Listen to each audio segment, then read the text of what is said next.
Hello, everyone, and welcome to Schwab Coaching.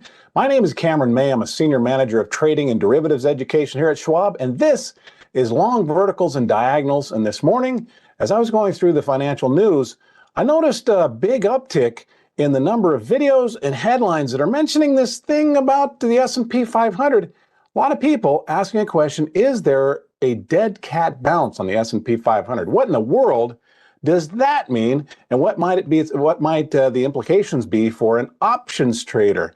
Good questions. We're going to be talking about that today, exploring that price pattern in some detail, but spending the bulk of our time on the long verticals and diagonals that we discuss in this series. Really looking forward to this discussion. But before we can get to that, though, let me first of all say hello to everybody out there in YouTube.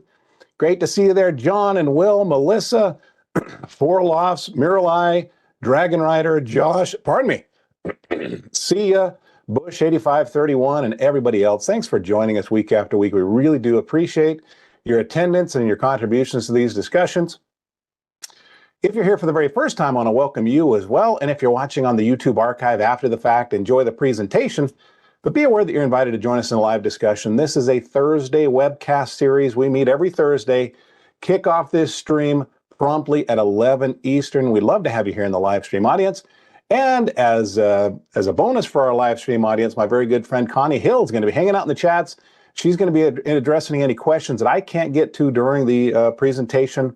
As long as those questions are at least on topic, Connie's there to pick up the slack for me. Thanks for being there, Connie. And Connie and I would also like to issue an invitation to you all. And this is whether you're watching the live stream or you're watching on the archive. If you have an account with X, give us a follow on X. It's the best place to connect with your favorite presenters in between the live streams. You can find Connie there at Connie Hill CS. And you can find me on that platform at Cameron May CS. It doesn't cost anything to give us a follow, but that's where you can find current updates on the markets when we don't have the benefit of a live stream to talk directly to our audience. But let's get right into this discussion of it. And we are going to be giving a little bit of attention to this thing on the S&P 500. So I'm thinking, could there be a dead cat bounce? But before we get to that, of course, we need to consider the risks associated with trading. Risks are certainly real with options. Options carry a high level of risk and are not suitable for all investors. The information here is for general informational purposes only and should not be considered an individualized recommendation or endorsement of any particular security, chart pattern, or investment strategy. Schwab does not recommend the use of technical analysis as a sole means of investment research. Investing involves risks, including loss of principal, and any investment decision you make in your self-directed account is solely your responsibility. Okay, so let's outline what we're going to be addressing today. And since I am going to be calling a little bit of attention to this apparent dead cat bounce on the S&P 500, let me ask you, how many of you have looked over the last week at the S&P and wondered to yourselves, is that a dead cat bounce? I wouldn't hold it against anybody if they're not familiar with that. I'll give us a little bit insight into what that is. But here's what we're going to be discussing today. Number one, we're going to take a look at our existing positions in our example portfolio, see if some of those need attention. I think there are one or two that do need some attention today. Then we're going to take a look at that S&P 500, see what these traders might be talking about and what the implications might be for an options trader as they're planning a new trade. And then we're going to plan a new trade. We're going to add a new position to our paper money portfolio with the S&P as a backdrop, as some context for that trade. Should be a great discussion. So let's go right to Thinkorswim Desktop. This is the Thinkorswim trading platform that can be downloaded from your Schwab Online account free of charge. Ranjit says it's a very old term. It's been around for a while, Ranjit. Yeah. John says you don't know after the fact. That's sort of, yep, just a fact of life, right, John? We make our best, let's say, educated guesses about where we think markets and stocks are headed.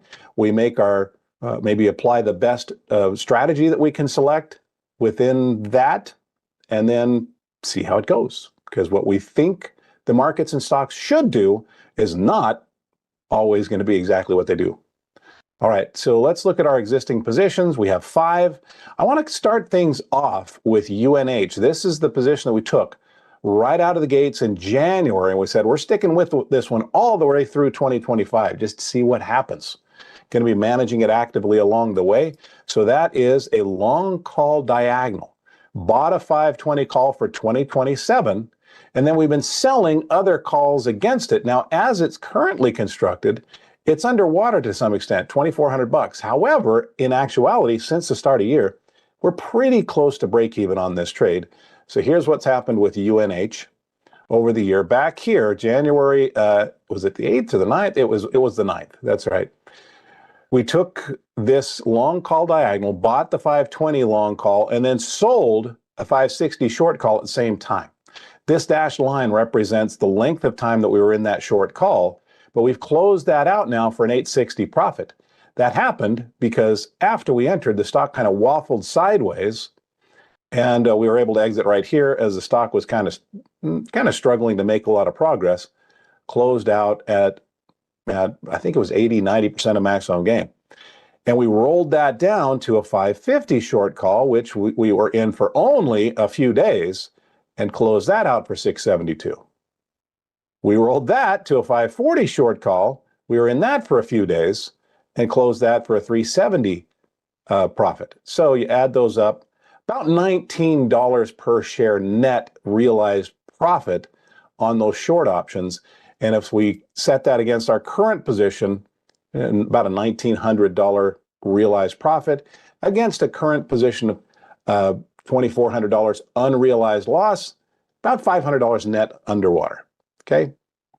So with this, though, we're currently still on that long call. We sold a 530 short call, still above that strike, to give the stock room to maneuver upward if it decides to. And actually, at the time we sold that call, the price was down here. You can see we've rallied up pretty sharply. We're still below the short, moving toward the long. We're going to let that one continue to work. All right, so a little bit of a complex series of trades that we've done there, but that sort of sets the stage for a more recent trade. This is an Apple long call diagonal. Also underwater, but also less underwater than it initially appears. So in this case, we bought the 235 call, and we currently have a 240 short call, but let's go look at the sequence of events on Apple.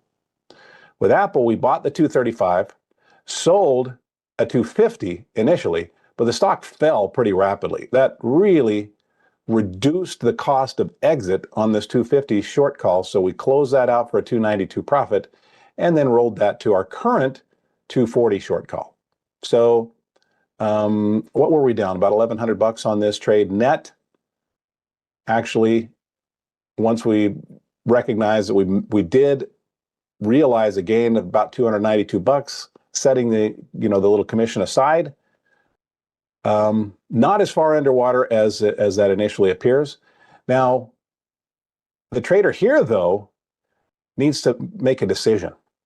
Might need to make a decision, I should say. They can always sit back and do nothing. But in any case, with UNH, we're sticking with that one all the way through the year. With Apple, we may not decide to. It's interesting, maybe technically, that from the date of entry, we're in this bullish trade. We thought the stock was likely to rise. It didn't. It's dropped. So trader might just decide, forget it's not doing what I thought, and exit. However, if it recovers from here, there's still lots of time left in this trade for it to pan out. This is a long call that still has nearly a year on it. So let's put ourselves back in the shoes of this trader who's seen, all right, out of the gates, trade's not off to a great start. The first week was bad. Does that mean that the subsequent 50 weeks or 48 weeks or whatever left on these contracts are also going to be bad? Not necessarily. So in this case, let's draw a line in the sand. You'll notice there's a previous low here. We came right down and touched that. If we break that, now we've broken maybe two potential areas of support. And the trader might at that time, let's throw up the white flag. Let's cash this out for what we can get. Let's make a quick note here. Let's put a note right here. Exit if support breaks. Okay, there we go. So we can leave that on. One thing I should note here, if your chart starts to get a little bit too cluttery, but you still want these text notes here, you can right click on a text note that you've created and edit its properties and just choose a different display mode. Right now we're showing the full text. We could just show this as an icon. So if I switch this to icon, click OK, it unclutters the chart. It leaves me a little T indicating there's some text there.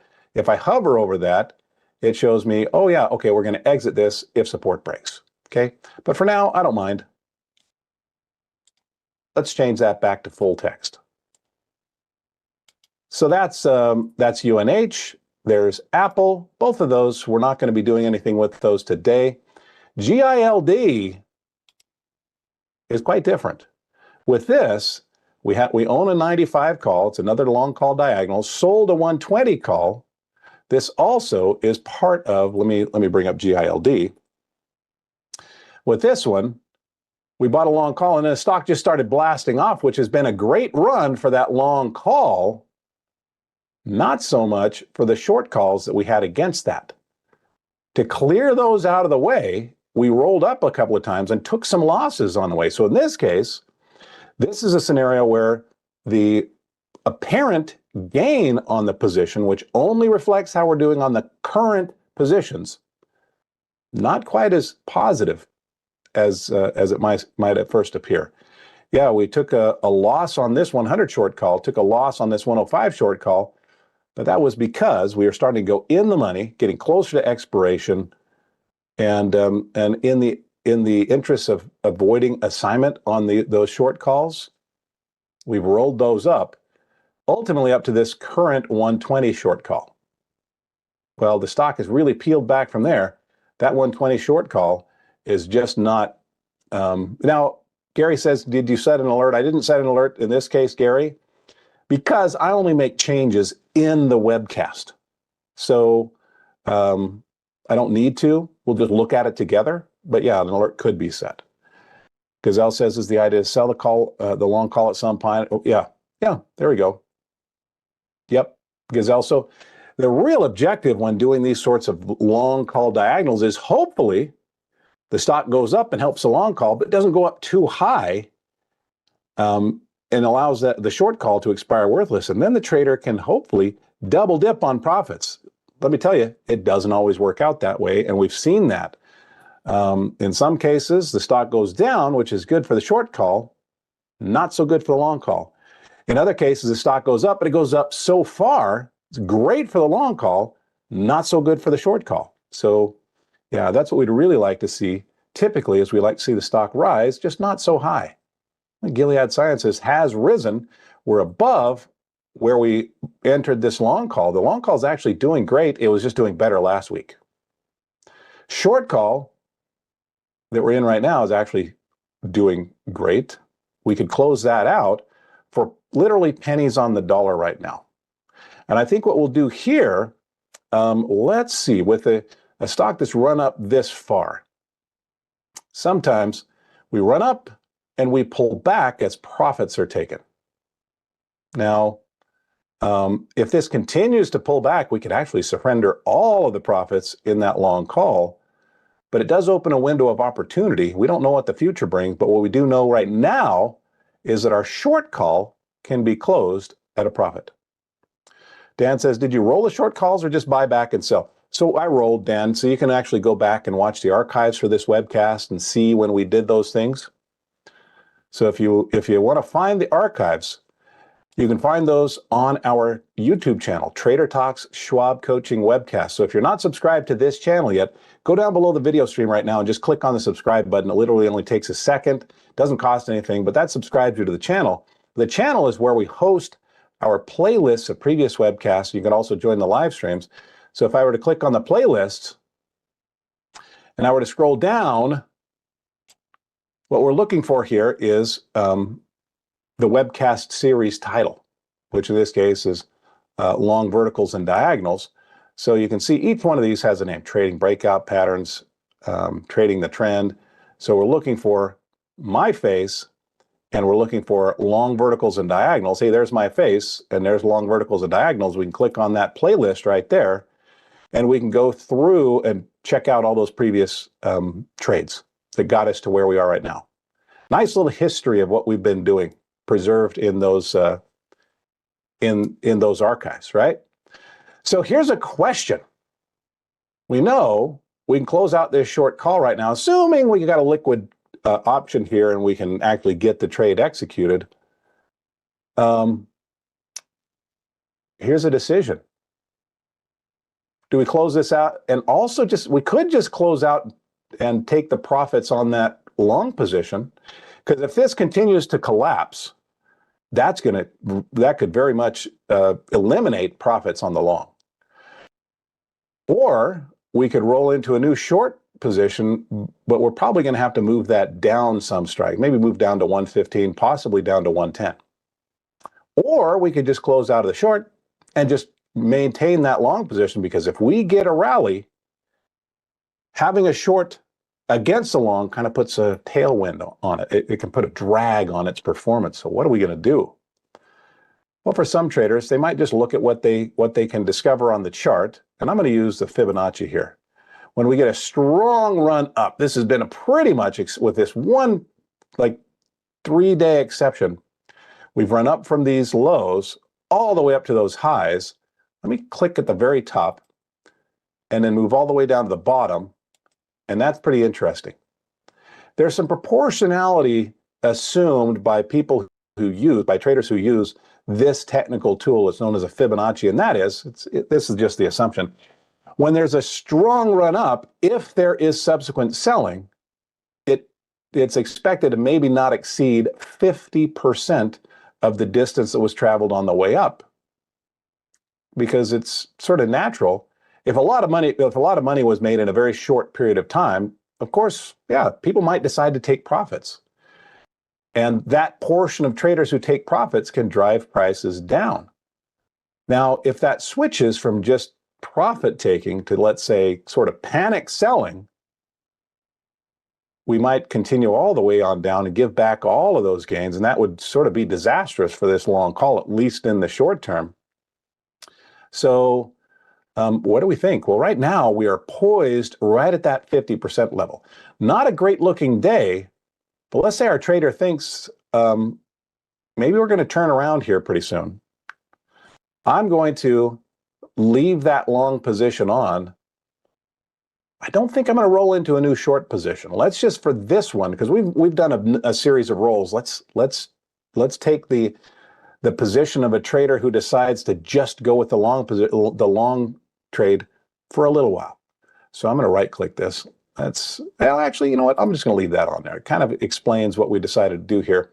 But let's close out that short call, because it's just not worth much anymore. It's not contributing a lot. Only 17 cents worth of profit left there. Times 3 means that we're leaving about $50 on the table if we get out of this. But we're still able to exit. If we can get out, that's still 80%. It's better than 80%, 85% of the original credit. So let's right click on this. Let's create a closing order and just buy those 3 short contracts back. Okay.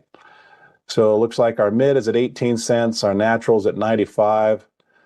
You know what? I'm going to leave the limit order just in the interest of trying to get filled as smoothly as possible while the webcast is running. Let's click confirm and send to say that we're willing to spend up to 25 cents. We got into this for $1.29, I believe, going on memory here.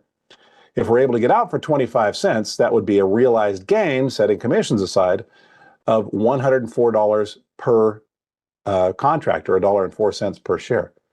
So let's send this off and see if we can get this filled. Now, there are commissions to be paid here, so that does chip into that credit. So, sorry, in this case, it's a debit transaction. It adds to the debit.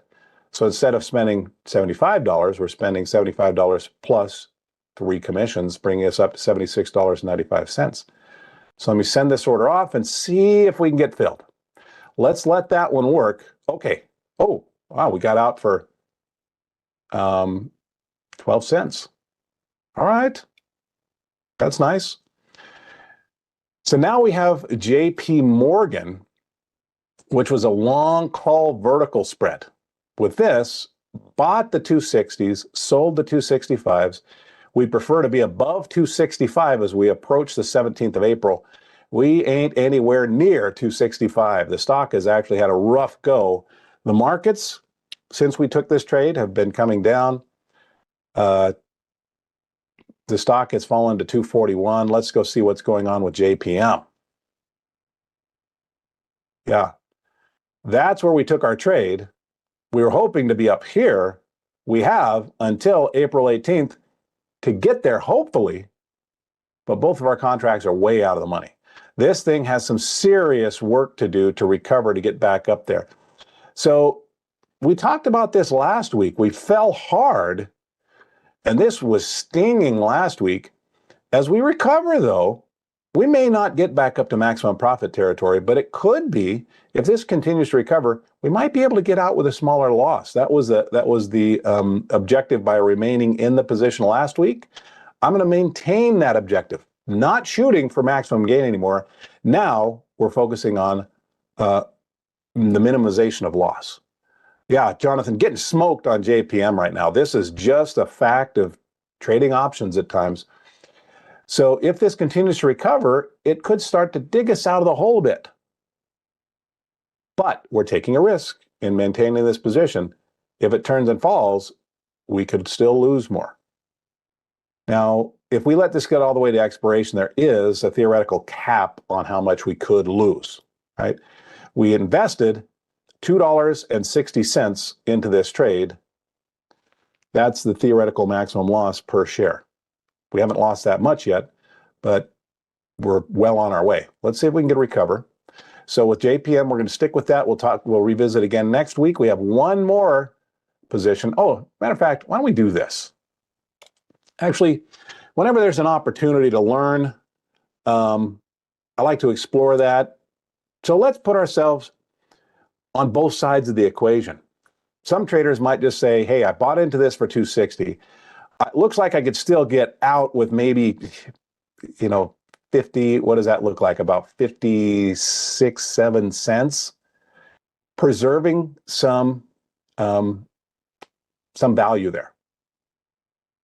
The way this thing is going, if it just went sideways, if it goes down, or if it doesn't recover enough, we could lose that other 57 cents. And as a matter of fact, that is the most likely scenario at this point. So the trader, some traders might say, you know what, this has fallen hard enough. And Jerry says, when do you decide that enough is enough? It is up to the individual trader, their convictions regarding the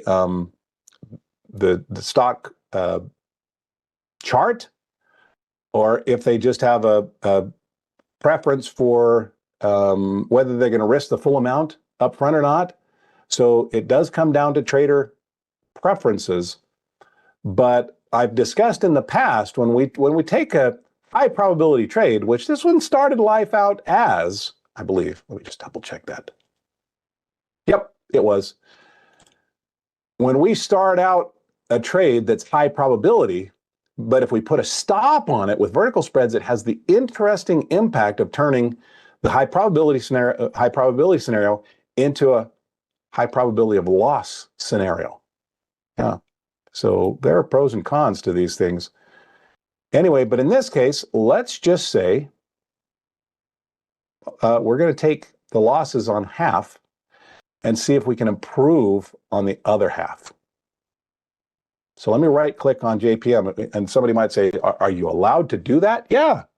We don't have to hold all 14 contracts intact all the way to expiration. The trader can choose to close out a portion of the trade if they like. So let's right click, create closing order. This is going to bring up a closing order for all 14. Let's just do 7. All right. Looks like, yeah, 57 cents is what we might pull back out of this at this point. We may not be able to get that much. Let's say we're willing to settle for 55 cents. Oh, look at that. Of course, now it's teasing me. It says, yeah, Cameron, you'd be lucky to get 56 cents right now. Anyway, let's click confirm and send. And we're looking to sell out of this vertical, trying to get 56 cents. We don't pay attention to max profit, max loss. That would be if this were an opening transaction. This is a closing transaction. There are commissions to be paid, so that's going to chip away at the amount of money that we're hopefully pulling back out of this trade. But let's send this off and see if we can get out for 55. Yeah, okay, we got out for 57. So that means we stop the bleeding on 7 contracts. It also means those 7 contracts now do not have any opportunity to recover. So there are pros and cons to each decision we make. So one final trade, I don't think we're going to be doing anything with this. This is let me click on this. You can see this was last week's trade with Lowe's. We took a long put vertical spread position here, bought the 240s, sold the 230s. We prefer to be below 230, which is where it is right now, which sounds like, shouldn't that be profitable? It actually was earlier today, but it's not as far below 230 as it was a week ago. That's why we're looking at an unprofitable scenario. It's in the right place, but going the wrong direction. So Lowe's, let's go back here. LOW. Yeah, look at today. That's what I thought. Here was the logic of this trade, that Lowe's has been just taking some punishment and fallen down below an apparent previous support. Now it's risen back up to that. We'll see if that acts as a price ceiling, but we're still below our strikes, still in our maximum theoretical gain territory if we can get to that expiration while we're down here. Great examples, each of these, that along the route from entry to expiration, most vertical spreads will look like they were a bad idea, at least at one point. Yep. So we'll see how this one goes, but I'm going to let that one continue to work. And that's it for our existing positions. So let's go have a look at the S&P as we plan to place a new position in our portfolio. Okay, CT says, what is the date to expiration on these trades? At setup, generally speaking, you'll see me placing trades with our long call verticals, pardon me, with our long verticals overall. Typically leaning like 30 to 50 days, giving them time to work, but it's quite common for, and that's not the way that everybody should do it, but for traders who are trying to settle in on a specific expiration, if they're being aggressive and going, let's say, out of the money with these long vertical spreads, they may choose to give it more time to get to where it needs to go. If they're starting off the trade in the money, however, maybe they move that closer to expiration already because it's already where it needs to be. They don't want to give it too much time to misbehave from that point. So yeah, that could vary. And there are going to be times when I'll take the role of each of those approaches, because my objective isn't to say this is a prescription for the one way to approach trading. We want to weigh the pros and the cons of different approaches and then experiment with them. So let's go to the markets. The S&P 500. I've definitely noticed an uptick in this discussion out there. Traders looking at the S&P 500 and publishing headlines or videos saying, is the S&P, are we seeing a dead cat bounce on the S&P 500? What in the world are they talking about? So I know I asked you earlier, how many of you had asked themselves the same questions about a dead cat bounce? Well, let me go back here and have a look. Wayne is saying it looks more like a bear flag to me. Kevin, was that saying yes, sir, but who knows right now? Mural Eyes says we're getting some kind of a bounce. Yeah. Okay, so let's talk about this dead cat bounce. Terrible name. I wish we'd come up with a different name for that. But here's the concept. When we have a stock or an index that falls really hard, and could we say that the S&P 500 has fallen really hard in recent days from this all-time peak down to those very recent lows? Yeah, that was actually just slightly more than 10%. Proportionally, that only happens about once every year or two to see a drop of that severity. And this one happened fairly quickly over the course of about 3 weeks. So when we have a strong sell-off, according to those who subscribe to the concept of a dead cat bounce, the idea here is that a strong sell-off can attract new buyers, kind of like moths to a flame. What they see is, ooh, prices are 10% lower now than they were 3 weeks ago. And so those value shoppers might come in and start buying up component companies of the S&P 500. In this case, if it were an individual stock, it would just be, the idea would be that they're buying shares of that individual stock. But for those who for those who would describe this as a dead cat bounce, they see those bargain shoppers as the suckers in the market. It's a short-term window of apparent value, according to this definition. And so the bounce is anticipated to be short-term by dead cat bounce traders. That's where the name stems from. It means that something has fallen really hard, and when something falls hard, it'll tend to bounce. That doesn't mean that it's alive. It just means that it hit really hard. Sorry, I don't mean to be graphic, but that's sort of the concept behind a dead cat bounce. So here, this might just be a sucker play. Now, how many of you watching this are wondering if that's exactly going to be the case? Is this really the start of a nice reversal to the upside for the S&P 500?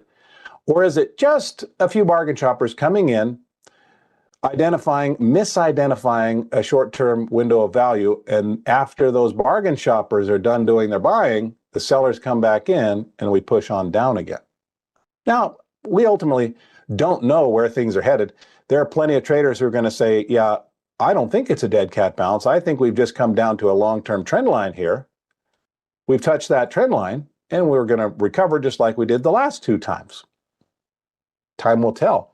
But what I want to do for today's discussion, now that we understand what a dead cat bounce is, Gazelle says, what would set a dead cat bounce apart from a rebound? Good question, Gazelle.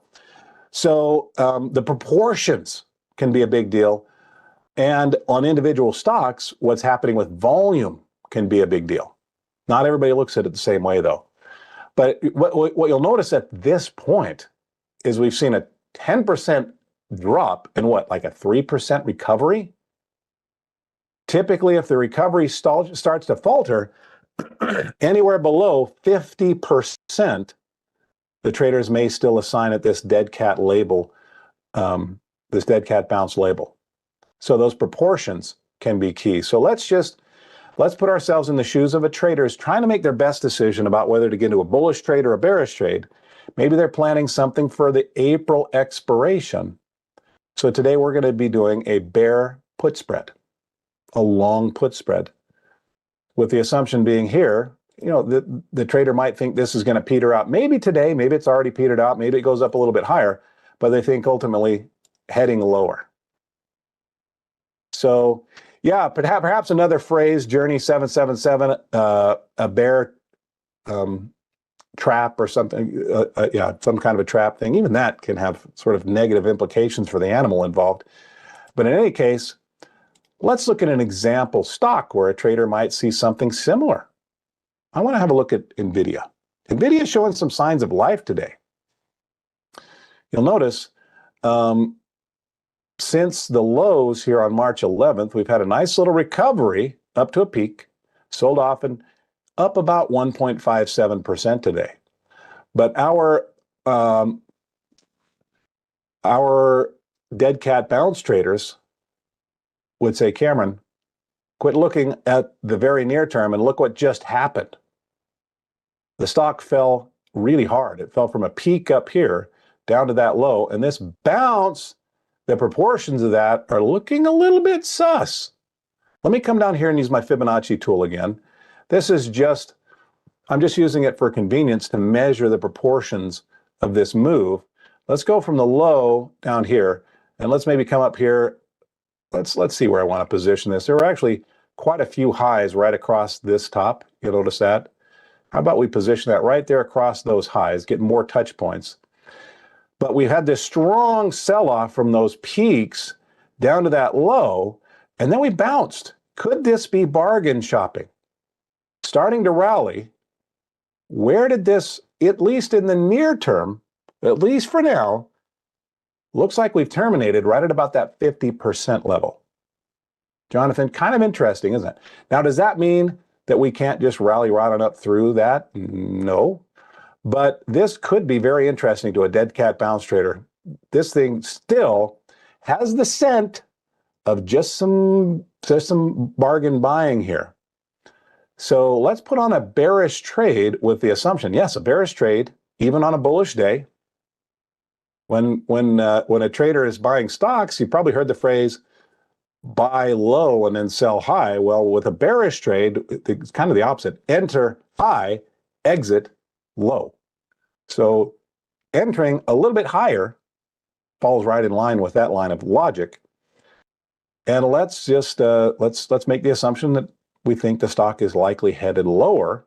So we're going to put on a bear put spread today.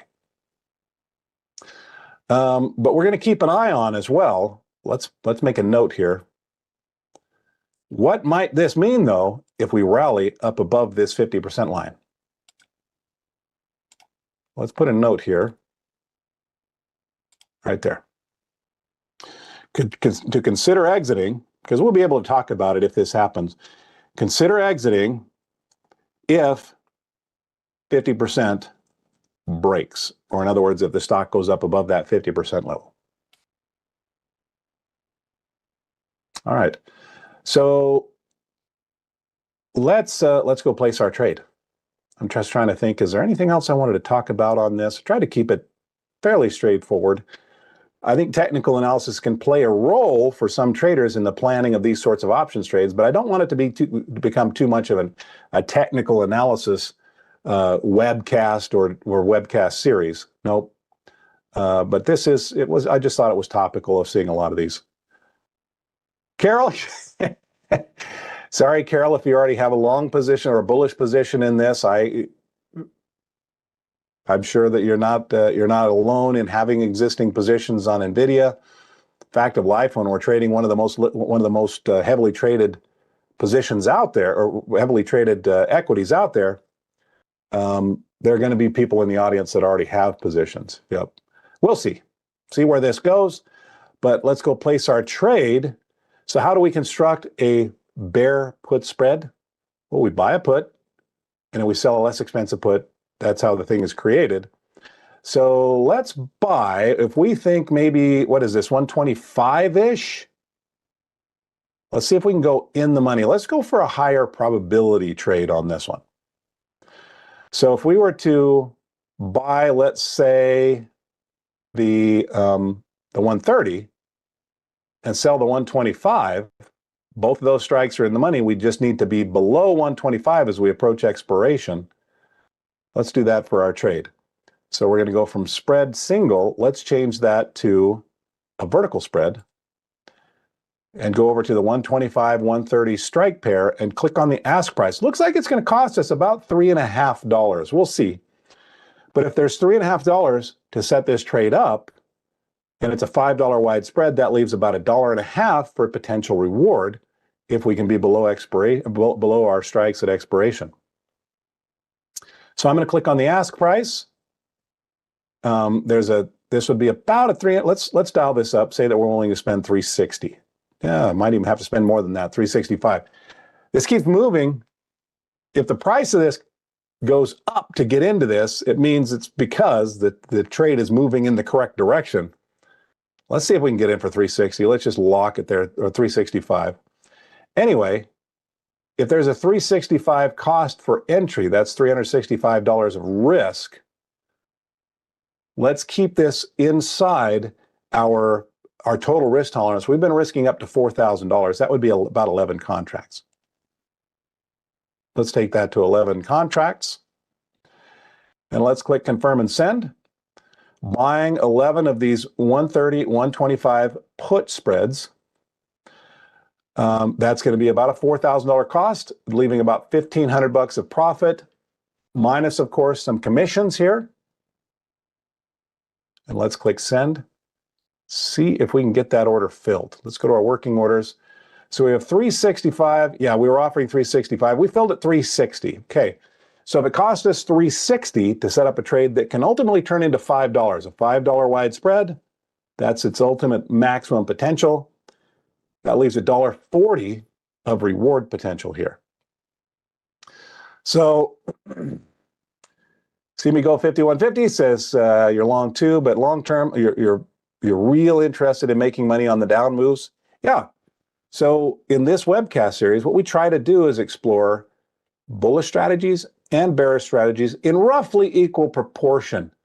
The temptation for me as a presenter is to sort of see the long-term trend of the markets, and maybe and I might just tilt toward that permanently, well, at least until the markets shift in a big way. But then that's not a balanced education. So yeah, I mix it up so that we can learn how to trade maybe with the trend, and also even if we're trading against the trend, there are lessons in that as well. Jerry says, how do you manage the trade? So Jerry, we already have a bit of a trade management plan in place, don't we? The logic of the entry was that we were seeing a dead cat bounce, and as long as we're below that 50% retracement level, maybe this is just some value shopping profit or value shopping from the bargain shoppers. If we start to get above that 50, maybe now the proportions are starting to shift back toward a bullish sentiment, and the trader might consider exiting this here. Otherwise, if we're moving toward expiration and we're still below 125, and 125 is up here, that's going to be just above this, then the trade is doing what it should, and we're going to leave it alone. Okay, but everybody, we have accomplished what I set out to do today. We want to take a look at our existing positions and learn from those, talk about managing those. We also wanted to take a peek at the S&P 500 and give a few minutes to this concept of a dead cat bounce. What does it mean? As terrible as it sounds, what does it mean? And what might the implications be for the planning and placing of an option trade? And then based on that new knowledge, we went out and placed a new bearish trade. Now, whether this bearish trade ultimately works out or not, time will tell. We'll talk about the management of that, whether we see profits or losses that start to mount. We'll revisit that trade in future webcasts, so I hope you'll join me in those. But this is what we do on Thursdays. We talk about trading long verticals and diagonals. So I hope that you'll join me each Thursday. I also want to give you a heads up, a couple of suggestions here. Number one, we've talked about this, but if you haven't yet subscribed to our channel, make sure that you find Trader Talks Schwab Coaching webcasts on YouTube, and you get familiar with the navigation of our homepage here. But go down below the video stream right now and click on that subscribe button. If you haven't done that already, don't click it again if you've already subscribed. But click on that, subscribe to the channel. Our channel is where we house our previous playlists, or our playlists of previously delivered webcasts. You can also join our live streams here, so very handy to know how to get around.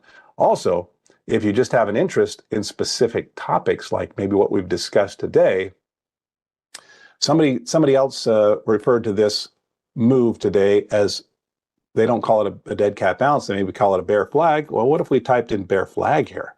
What do you know?